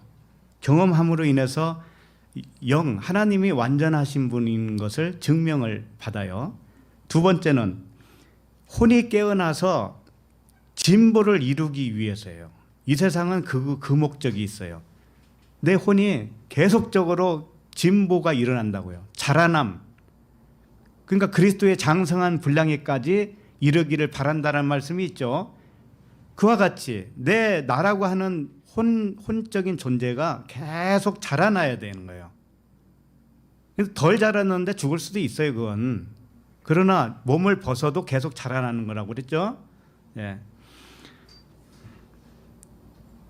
그래서 이 절대계라고 그러잖아요. 절대계. 이 나라는 상대계라고 그러죠. 예? 절대계는 보이지 않는 나라. 상대계는 보이도록 나타난 이 세상. 그래서 우리는 이 세상 상대계에서 수명이 다하면 절대계로 들어가요. 그저 방문 하나 이렇게 열고 들어가는 거하고 똑같아. 그러니까 두려워하지 마세요. 방문 열고 들어가는 거, 순식간에 들어가는 거. 순식간에 들어가면 얼떨떨할 거예요, 처음에는. 내 시체가 왜 여기 있지? 내 시체가 왜 관에 들어가 있지? 아마 얼떨떨할 거려. 그러지 않겠어요. 그래서 이 절대계에 들어갈 때는 평안으로 말하면 이 세상에서 아무리 평안을 맛봤어도 그거하고는 비교가 안 될 거예요. 그러겠죠? 예. 그래서 아브라함은 이 모든 것을 믿음으로 하나님을 믿었다. 그래서 하나님이 그것을 의로 여겨주셨다라고 하는 겁니다. 우리도 이 정도는 되어야, 아브라함 같이 수준이 되어야 의롭다 여김을 받습니다요. 예. 자, 19절 봅니다. 19절 시작. 그가 100세나 되어 자기 몸이 죽은 것 같고 사라의 태가 죽은 것 같음을 알고도 믿음이 약하여지지 아니하고. 자, 단순히 육체 나이가 늙어서 몸이 죽은 것 같다는 뜻이 아니에요. 육체 나이가 많으면 아들을 낳을 수 없는 것 같이, 이게 비유란 말이에요. 육신의 생각은 후패하여 죽은 것 같이 되었다는 뜻이에요. 속사람은 어떻게 해요? 날로 새로워진다고 그랬잖아요. 그러니까 속사람은 날로 새로워져서 모든 것을 영의 믿음으로 이제는 충만해져요. 이게 아브라함이었단 말이죠. 그러므로 어떤 믿음이 의로 여겨지는가? 모든 만물은 보이지 않는 하나님의 신성을 나타내기 위해서 표면적으로 나타난 세계죠. 이 세계는 그걸 믿는 거예요. 보이지 않는 신성이 나타난 것이지 보이는 것이 보이는 것으로 나타나기 위해서 그런 게 아니란 말이에요. 목적이. 그러니까 보이는 것을 보면서 거기서 신성을 발견하라는 뜻이지, 그 자체를 우상 삼으라는 뜻이 아니고 거기서 신성을 발견하는 것이지. 꽃 한 송이를 보고 완전하신 하나님을 보라는 거예요. 근데 꽃잎이, 예를 들어서 꽃잎이, 장미꽃잎이 이렇게 있는데, 완벽하게 있는데 꽃잎이 몇 군데 떨어졌어요. 몇 군데 떨어져서 사람이 볼 때는 어떻게 느끼냐면, 이 꽃은 좀 불완전하게 느껴져요. 좀 볼품없게 느껴지죠. 뭔가 이렇게 잘생기고 꽉 차야 완전하다고 느끼죠. 그런데 꽃잎을 몇 개 띈 것은 누가 한 거예요? 아버지가 한 거예요. 그것도. 그러면 그 자체가 뭐예요? 완전이죠. 네, 그렇게 보느냐 이거예요. 왜 완벽하게 보이는 꽃만 완벽으로 보느냐 이거죠. 응? 그렇지 못한 꽃도 사실은 완전이에요. 그러면 그런 눈으로 사람을 보면 모든 사람이 어떻다는 거예요? 그 자체로 완전이에요. 그걸 볼 줄 알아야 돼요.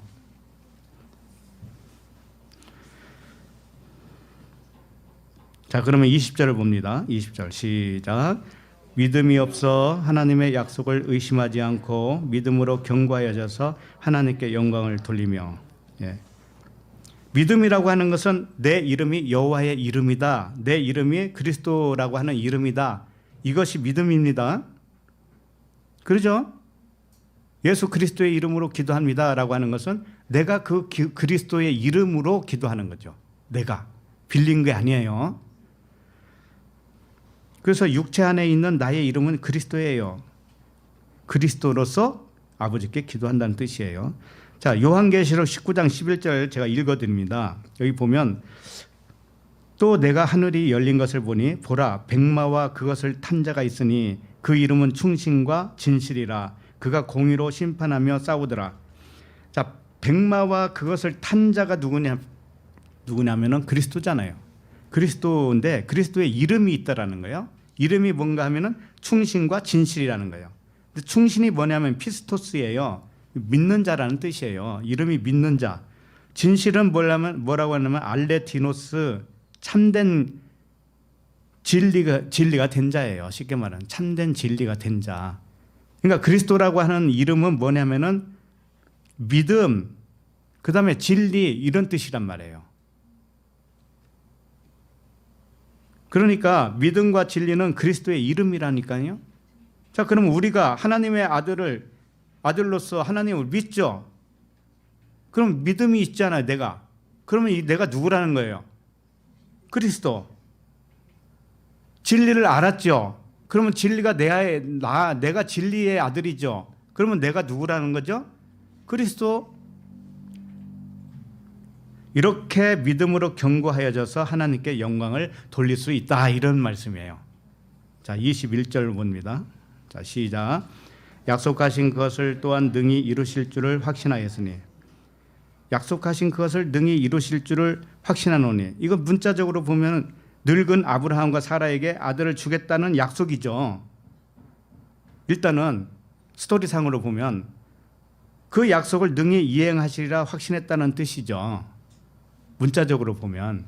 그런데 자, 그러면 우리도 아브라함이 본이 되려면 어떻게 해야 돼요? 우리도 아들을 낳을 수 없을 나이까지 가야 되잖아요. 네? 그 다음에 하나님이 아들을 주나 안 주나 봐야 되는 거죠. 그리고 줄 것으로 믿어. 내가 한갑이 넘고 칠순이 넘었는데도 불구하고 아들을 줄 것으로 믿어.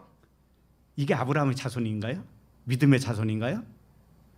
그 이야기는 아니란 말이에요. 이건 문자적으로 보면 안 된다고요. 그러니까 이것은 아브라함의 이야기는 우리와 똑같이 본이 되기 위해서 주신 것인데, 말씀을 바로 이해하게 되면 어떻게 된 것이냐. 하나님과 그의 아들들은 분리할 수 없는 하나의 신이다 라는 믿음이 있어야 돼요. 왜? 하나님이 이삭으로 온다고 그랬죠. 그러니까 하나님과 이삭은 분리할 수가 없죠. 역시 나도 하나님과 나를 분리할 수가 없죠. 그럼 하나님은 영이시다. 나는 뭐다? 영이다.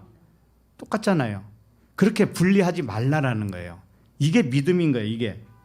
그러므로 아들을 낳는 것도 육체를 낳는 것이 아니고 무엇을 낳는 거예요? 영혼을 낳는 거예요. 아이고 우리 아들 태어났네.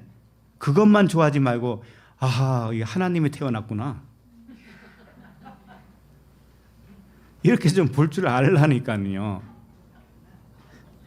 그래서 믿음의 결국은 영혼의 구원이다 이렇게 말씀하시잖아요. 자, 22절로 넘어갑니다. 시작. 그러므로 그것이 그에게 의로 여겨졌느니라. 여기서 의라고 하는 건 디카이오 시네라고 하는 거거든요. 디카이오 시네가 보이지 않는 영과 진리로 아는 것을 디카이오 시네예요. 눈에 보이는 것을 의롭다고 하는 게 아니에요. 못 보는 것을 볼 줄 아는 것이 의예요. 그래서 요한복음 16장 10절에 보면은 이런 말씀이 있어요.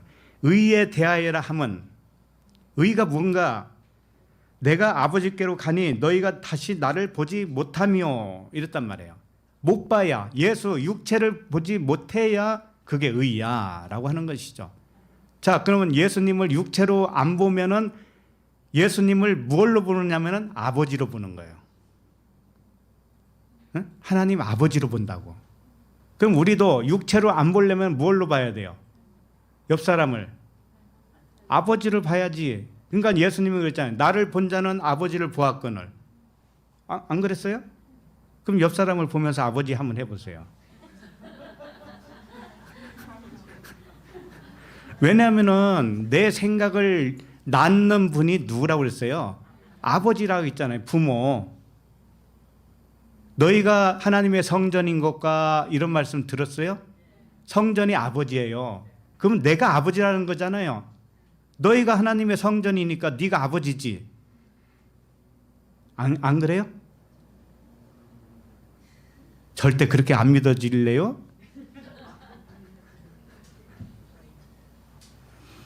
그래서 의라고 하는 것은 하나님의 아들을 보이는 육체로 안 보는 거예요. 우리들이 다 하나님의 아들들이잖아요. 육체로 안 보고 보이지 않는 아버지로 보는 거예요. 그러니까 피차 아버지니까 그냥 형제라고 부르면 되잖아요. 아버지 왔어요. 그렇게 할 필요는 없잖아요. 예? 피차 아버지니까 형제잖아요. 형제. 예?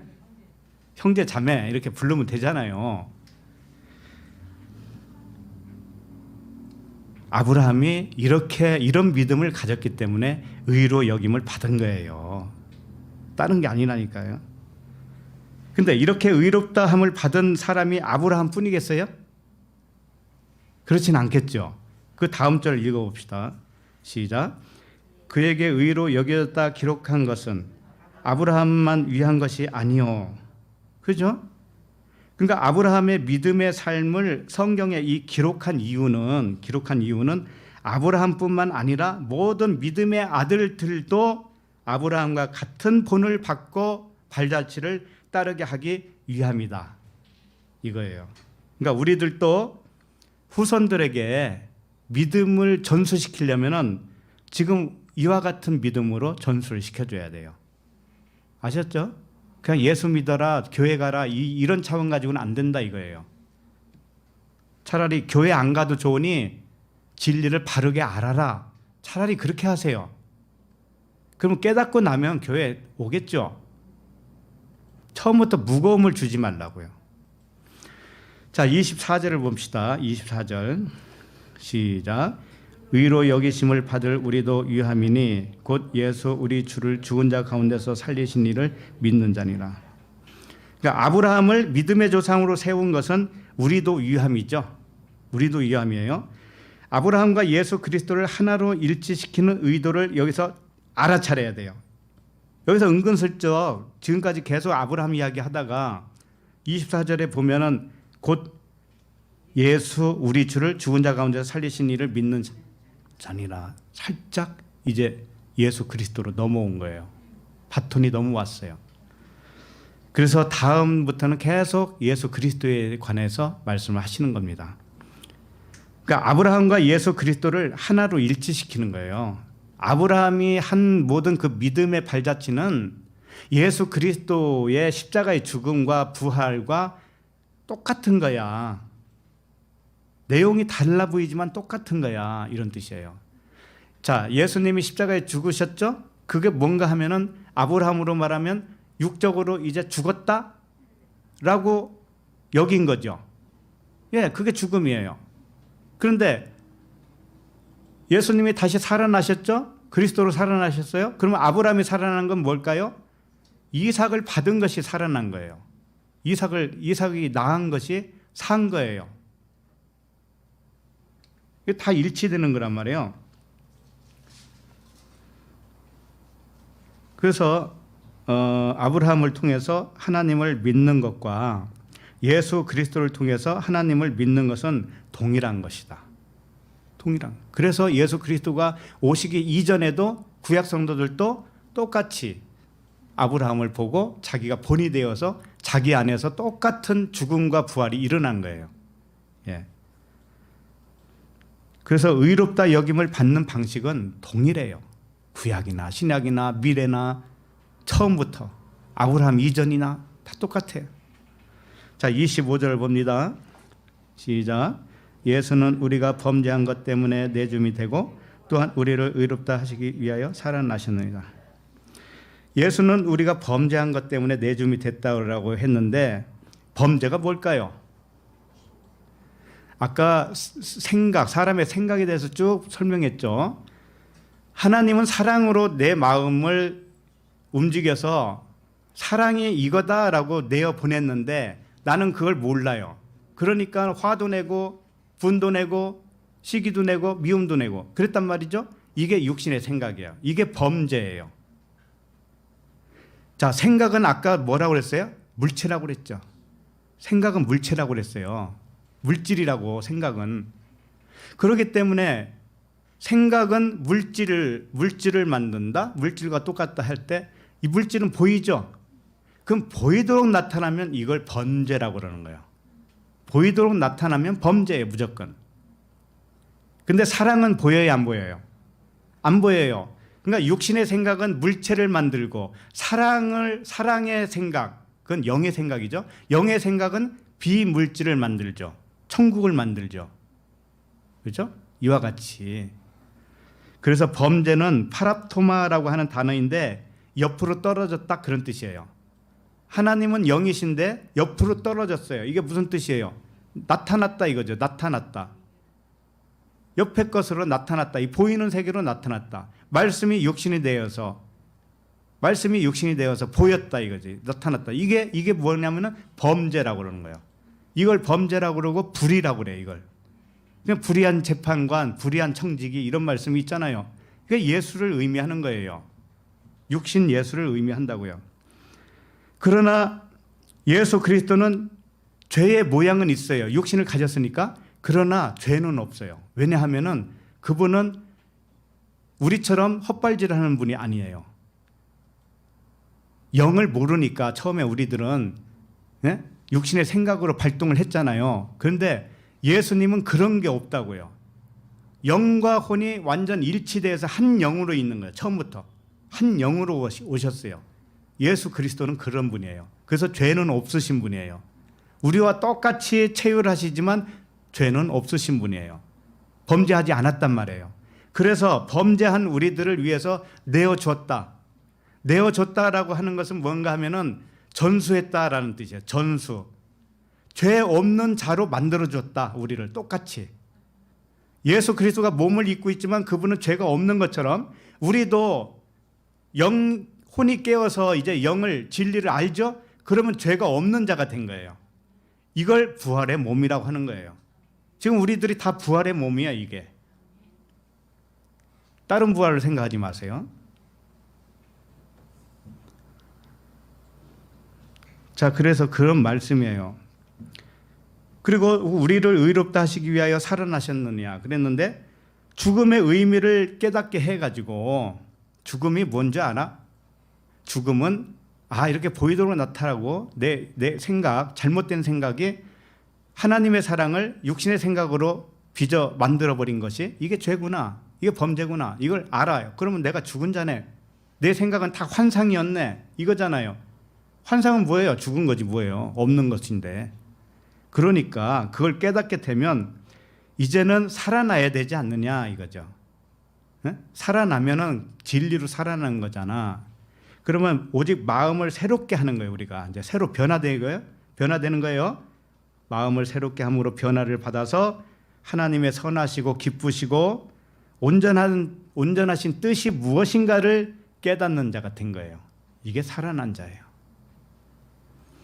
그래서 마음이 하늘의 차원으로 완전히 변행되는 거, 마치 예수님이 변화산에서 엘리야와 모세와 예수님이 변화됐잖아요. 하얗게 변화됐잖아요. 하얗다라고 하는 것은 죄가 전혀 없다라는 뜻이에요. 그렇게 우리도 죄가 전혀 없는 존재예요. 이제는 알고 보니 죄가 없잖아요. 이렇게 살아난 거예요. 우리가 살아났어요. 세상 가치관 기준, 육신의 기준, 율법에서 완전히 떠난 거죠. 이제 떠나서 하나님과 같은 영적인 차원으로 마음이 새롭게 변한 상태, 이것을 살아났다고 하는 거예요. 그러므로 날마다 나의 생각을 관찰하라고 그랬죠. 생각을 버리려고 노력하지 말고 관찰해서 이걸 사랑과 하나로 결부를 시키세요. 하나님은 사랑으로 나를 생각을 유발시켰는데 이것이 다 사랑이구나. 관찰을 할 줄 알아야 돼. 그래서 하나님의 사랑에서 나온 조각이구나 이게. 그럼 퍼즐을 맞추려고 이제 노력을 하시게 되겠죠. 퍼즐을 맞춰요. 그럼 이게 사랑이 맞네? 이렇게 되겠죠. 우리는 퍼즐을 맞추는 사람이어야 되지 올라온 생각대로 그대로 붙잡는 사람들이 아니다. 그래서 요동이 없어지는 겁니다. 우리가 가면 갈수록 요동이 없어져요. 자, 그런데 이제 예배 끝나고 저 내려가다가 넘어졌어요. 계단에서 넘어졌어요.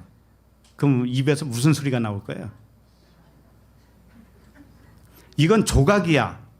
하나님의 사랑이 조각으로 나타났단 말이에요, 지금. 그걸 관찰을 하란 말이에요, 관찰. 아픈 것만 생각하지 말고.